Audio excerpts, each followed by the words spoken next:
Salve, salve, CACDista! Chegou a hora de ouvir algumas das notícias mais importantes da semana aqui no nosso podcast. E o que aconteceu entre os dias 18 e 24 de setembro? Teve a abertura da 76ª Assembleia Geral da ONU, é claro. Além disso, os Estados Unidos tentaram se reaproximar da França, depois de ter celebrado aquele acordo militar com a Austrália que estremeceu as relações franco-americanas.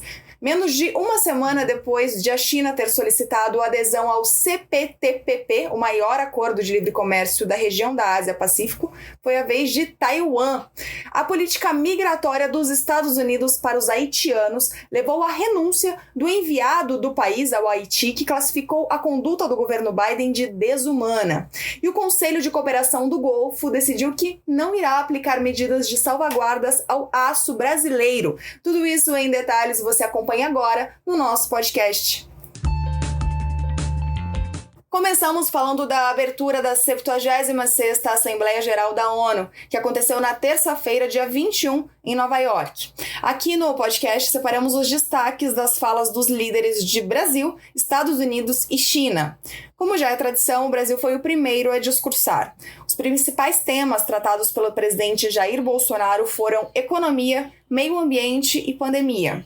Começando com economia. Em busca de investimentos externos, Bolsonaro disse que o Brasil recuperou sua credibilidade e citou como exemplos o desempenho das estatais, que segundo ele davam prejuízo e agora são lucrativas, e o programa de parceria de investimentos com a iniciativa privada. Aliás, foi grande o enfoque nas parcerias com a iniciativa privada.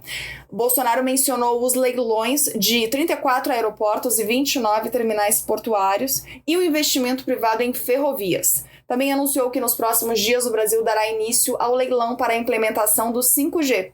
Agora falando de meio ambiente. Bolsonaro afirmou que o Brasil tem a legislação ambiental mais completa do mundo e que mantém 66% de sua vegetação nativa. E citou alguns dados, que a agricultura brasileira utiliza apenas 8% do território e que 83% da geração de energia no país vem de fontes renováveis. Sobre mudança climática, ele lembrou que o Brasil antecipou o objetivo de alcançar a neutralidade climática. A meta era para 2060 e agora é 2050. Ele afirmou que na COP26 o Brasil buscará consenso sobre as regras do mercado de crédito de carbono global. Sobre a pandemia de Covid-19, Bolsonaro citou o auxílio emergencial e afirmou que quase 90% da população brasileira recebeu ao menos uma dose da vacina. Bolsonaro disse que apoia a vacinação, mas que seu governo tem se posicionado contrário ao passaporte sanitário ou a qualquer obrigação relacionada à vacina. Ele também voltou a defender o tratamento precoce, apesar de instituições como a OMS já terem se manifestado contra o seu uso. O presidente também falou de outros temas da agenda internacional. Bolsonaro afirmou que o Brasil sempre participou em missões de paz da ONU e que sempre acolheu refugiados. Ele mencionou a Operação Acolhida, que já recebeu 400 mil venezuelanos deslocados. Sobre a crise no Afeganistão, ele disse que concederá vistos para cristãos, mulheres, crianças e juízes. Ele também citou que o Brasil ratificou a Convenção Interamericana contra o Racismo e formas correlatas de intolerância. Bolsonaro lembrou que o Brasil voltará a ocupar uma cadeira no Conselho de Segurança da ONU em 2022 e reiterou o apoio à reforma do Conselho, onde o Brasil busca um assento permanente.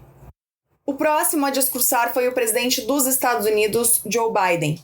No pronunciamento, Biden alertou que o mundo está diante de um ponto de inflexão devido à pandemia e às mudanças climáticas. Ele anunciou um investimento de 100 bilhões de dólares para que os países em desenvolvimento combatam mudanças climáticas e disse que planeja uma ajuda de 10 bilhões de dólares para a luta contra a fome.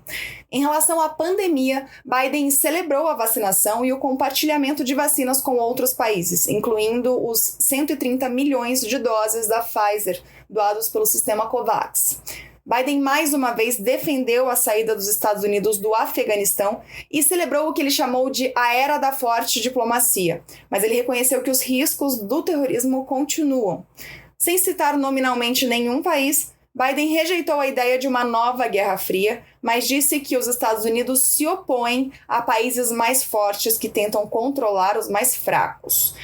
O presidente também exaltou a União Europeia e reforçou a importância do fortalecimento dos laços com aliados do Indo-Pacífico, o que inclui os australianos. Pois bem, vamos agora ao discurso do líder da China, Xi Jinping.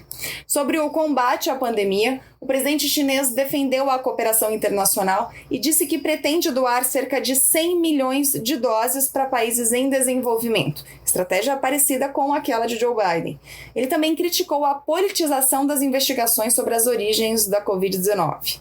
Em relação à mudança do clima, ele se comprometeu a acabar com a criação de usinas de carvão chinesas no exterior, uma promessa que acompanha a movimentação da China para reduzir suas emissões de carbono até 2060.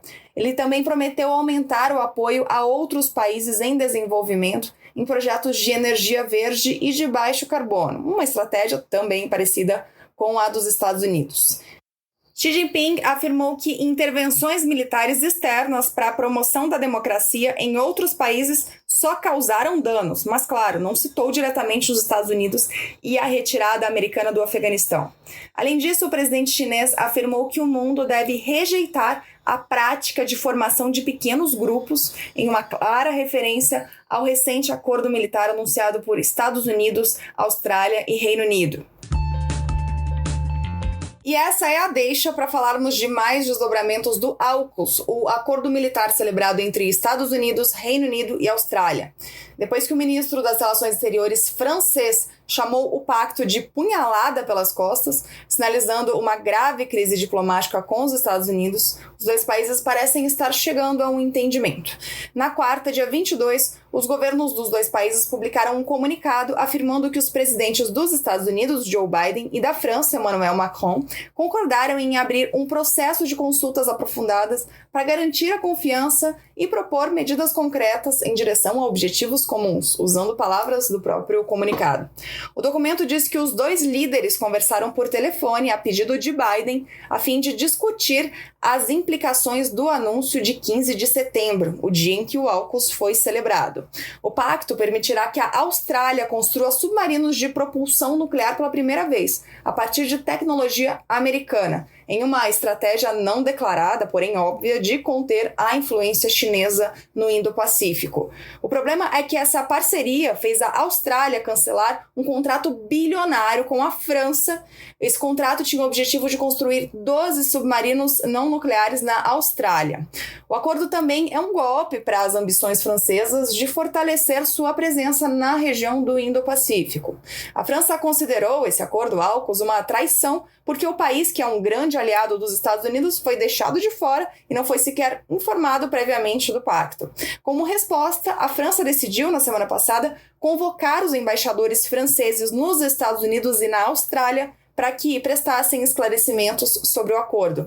O comunicado desta semana afirma que os presidentes dos dois países concordaram que, abre aspas, que a situação teria sido beneficiada por consultas abertas entre aliados sobre questões de interesse estratégico para a França, fecha aspas. Em outras palavras, é o governo americano admitindo que deveria ter consultado a França. Segundo a declaração, Biden e Macron concordaram em se encontrar na Europa no final de outubro, e o presidente francês decidiu que seu embaixador retornará a Washington já na próxima semana. Ainda falando de Pacífico, na quarta-feira, dia 22, Taiwan solicitou adesão ao Acordo Abrangente e Progressivo para a Parceria Transpacífica, ou CPTPP, na sigla em inglês. O anúncio foi feito menos de uma semana depois de a China também apresentar sua solicitação para entrar nesse acordo comercial, um movimento visto como reação ao AUKUS. A China vê no acordo a oportunidade de atrair aliados norte-americanos tradicionais, enquanto a adesão de Taiwan é vista pelos Estados Unidos como um importante contrapeso à influência chinesa na região.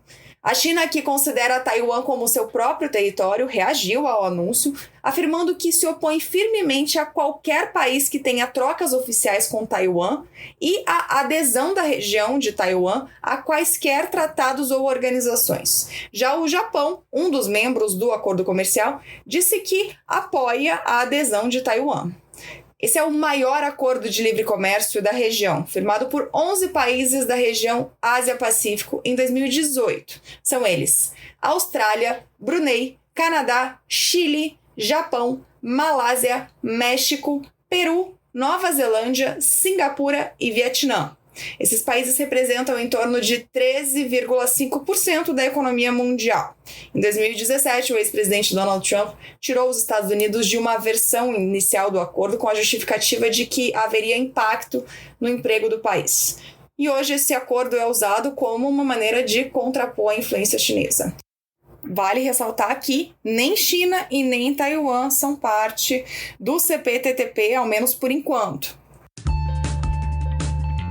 Voltando ao continente americano, falamos agora da crise migratória envolvendo Estados Unidos e Haiti. Na quarta-feira, dia 22, o enviado especial dos Estados Unidos para o Haiti, Daniel Foote, renunciou ao cargo, alegando que não quer ser associado às decisões do governo de Joe Biden de deportar milhares de imigrantes haitianos detidos na fronteira americana. Em uma carta enviada ao secretário de Estado Antony Blinken, Foote descreveu a conduta do governo americano diante da crise migratória como desumana e contraproducente, devido ao agravamento da violência e do cenário de insegurança no Haiti. Recentemente, o Haiti passou por uma série de desastres naturais ocorridos após o presidente Jovenel Moïse ser assassinado, o que aprofundou a instabilidade política e econômica na região e, claro, aumentou o fluxo de imigrantes haitianos. A cidade texana de Del Rio está recebendo grande parte desse contingente, com milhares de haitianos abrigados em um acampamento debaixo da ponte que liga os Estados Unidos à cidade mexicana de Ciudad Acuña. No último fim de semana, o local chegou a atingir o pico de 14 mil pessoas. Na semana passada, o governo dos Estados Unidos começou a embarcar em aviões cidadãos haitianos que entraram no país a partir do México para enviá-los de volta ao Haiti, o que gerou críticas, principalmente depois da divulgação de imagens da chegada desses haitianos ao aeroporto de Porto Príncipe, em que diversas pessoas correram de volta para o avião em que haviam chegado e outras chegaram a jogar sapatos na aeronave. Em outras imagens que causaram indignação, agentes de fronteira dos Estados Unidos aparecem a cavalo, perseguindo e atacando migrantes próximo ao Rio Grande, na fronteira com o México. Em meio a esse cenário, uma das hipóteses aventadas pelos Estados Unidos é pedir auxílio para países como Brasil e Chile para receber parte dos migrantes haitianos. O tema, inclusive, foi tratado em uma reunião entre o secretário de Estado, Antony Blinken, e o chanceler brasileiro, Carlos França, após a Assembleia Geral da ONU. Agora, uma última notícia. O Conselho de Cooperação do Golfo, o CCG, concluiu uma investigação de salvaguardas relativas à importação de alguns produtos de aço e decidiu que não vai aplicar as medidas contra o Brasil. O Itamaraty divulgou nota afirmando que a decisão é positiva para o setor de aço brasileiro e para a relação econômico-comercial do Brasil com os países do CCG, que são Arábia Saudita, Kuwait, Omã, Bahrein, Emirados Árabes Unidos e Catar. A nota diz que, se a salvaguarda fosse aplicada, ela teria impacto negativo sobre as exportações brasileiras de aço aos países do grupo e contribuiria para os problemas crônicos que o setor siderúrgico enfrenta globalmente, como excesso de capacidade e protecionismo. Segundo a nota, o Ministério da Economia e o Ministério das Relações Exteriores participaram ativamente da investigação, defendendo a exclusão das exportações nacionais da eventual aplicação da salvaguarda. Defesa essa que tem amparo no Acordo sobre Salvaguardas da Organização Mundial do Comércio. E a gente termina o nosso podcast por aqui. Uma ótima semana, bons estudos e até sexta-feira que vem.